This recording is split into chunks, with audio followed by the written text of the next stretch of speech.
pratekėjimas toje vietoje. Įtariama, kad čia yra kaminas toje vietoje. Reikės užlipus ant stogo pasižiūrėti ir taip pat ant tos pačios sienos iš kitos pusės pratekėjimas. Čia irgi bus turbūt nuo kamino, bet čia paaiškės užlipus ant stogo. Stogo danga metalinė, čerpinis profilis. Stogo jau 18 metų. Stogo nuolydis 30 laipsnių. Kaip minėjau pačioje pradžioje, būdamas patalpose dėl kamino pratekėjimų nebus, nes kaminas stovi kraigų viršuje, todėl čia vanduo niekur nesikopia. Vienintelis dalykas, ko prašosi šitas kaminas, kamino kepurė reikėtų padaryti stogelį nuo tiesioginių kritulių. Dabar viskas eina į šachtas. Ir matosi, kaip viskas pajudavė papelyje. Stogo plokštumų saloje atidariau stogo dangą, kad pažiūrėti, kokia situacija po stogo danga. Štai difuzinė plėvelė. Taigi difuzinė plėvelė, čia ne difuzinė plėvelė ir jinai nepraleidžia garo. Tai yra pažeidimas technologinis. Šioje vietoje stogo nuolydis yra 25 laipsniai ir netgi prie tokio nuolydžio matosi, kaip vanduo sukyla. Apie 10 cm vanduo sukyla tikrai. O čia matosi, kad vanduo sukyla dar daugiau, netgi 20 cm. Ir dabar dėl varžtų.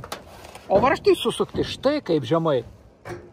Taigi stogo dangos pradžia čia, varžtai įsukti pačioje pradžioje, štai tose vietose varžtai, o vanduo sukyla štai netgi iki čia. Taigi tas vietas taip pat reikia sandarinti. Dabar salojos galose sujungta su stogo danga, čia irgi daryta įkirpimai ir užtepta hermetiku.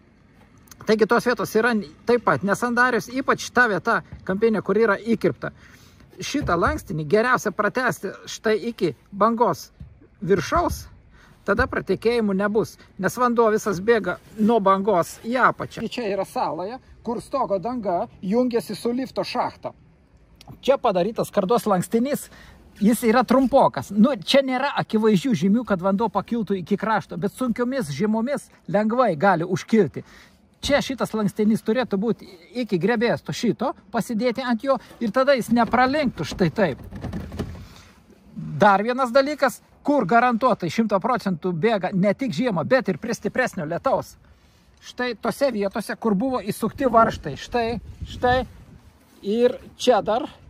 Ir va tose vietose susukti varžtai. Taigi vanduo lengvai pakyla iki šitų skylių nuo varžtų. Saloje, kur yra prie lifto šachtos ir prie stogo.